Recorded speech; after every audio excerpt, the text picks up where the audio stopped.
नमस्कार शेतकरी बांधवांनो, आज आपण आलो आहोत शेवगा या गावामध्ये, तालुका अंबड, जिल्हा जालना या गावामध्ये प्रामुख्याने कपाशी या पिकाची भरपूर प्रमाणात लागवड होती आणि या गावामध्ये मैकोचा चाहता वर्ग जास्त असल्यामुळे या गावामध्ये मैकोच्या वेगवेगळ्या वाहनाची लागवड होते। त्यापैकीच आपले समृद्ध शेतकरी असणारे रामेश्वर प्रल्हाद गाडे यांनी मैकोच्या बाहुबली प्लस या वाहनाची यावर्षी लागवड केलेली आहे आणि आपण त्यांचा प्रात्यक्षिक पीक पाहणी करणार आहेत। तर या वाहनाचे काय खास वैशिष्ट्य आहे आपण या व्हिडिओच्या माध्यमातून बघणार आहोत।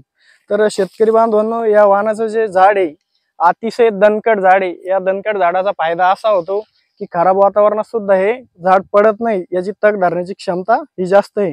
त्याबरोबरच याला जे फळफांदे आहे, जवळजवळ फळफांदे असल्यामुळे प्रति झाड फळफांद्याची संख्या जास्त आहे। जवळपास या वाहनाला 18 ते 24 पर्यंत फळफांदे आहे आणि या वाहनाचं तिसरं खास वैशिष्ट्य म्हणजे याचे जे बोंड आहे अतिशय जवळजवळ बोंड आहे। जवळजवळ बोंड असल्यामुळे प्रति झाड बोंडाची संख्या सुद्धा जास्त लागते आणि या वाहनाचं जे बोंड आहे जास्तीत जास्त बोंड आहे 5 पाकळीचे, जवळपास 85 ते 90% बोंड 5 पाकळीचे आहे आणि बुड ते शेंडा एक समान आकाराचे बोंड आहे। आपण बघू शकता की जे खालच्या बोंडाची जी साईज आहे तीच वरच्या बोंडाची सुद्धा साईज आहे आणि या वाहनाचं परत एक खास वैशिष्ट्य म्हणजे रस शोषक किडींना अतिशय सहनशील आहे।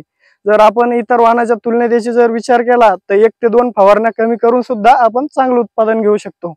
त्याबरोबरच या वाहनाचं जे बोंड आहे 5 पाकळीचं असल्यामुळे याच्यामध्ये सरकीचं प्रमाण जवळपास 36 ते 45 गोडंबे आहे आणि सरकीचं प्रमाण जास्त असल्यामुळे याच्यामध्ये बोंडाचं वजन जास्त भरतं आणि त्याबरोबरच या वाहनाचं जे कापूस आहे वेचणीस अतिशय सोपा आहे। आपण इथं काही मागच्या वर्षी या वाहनाची लागवड केलेली होती, त्या महिलांचा लेबर वर्गाचा सुद्धा आपण व्हिडिओ घेतलेले, त्याच्या माध्यमातून महिलांनी सांगितलंय की या वाहनाचा आपण इतर वाहनाचा 50 किलो कापूस वेचत होतो दिवसभरामध्ये, तर बाहुबली प्लस या वाहनापासून जवळपास 70 ते 75 किलो पर्यंत आपण कापूस वेचत आहोत।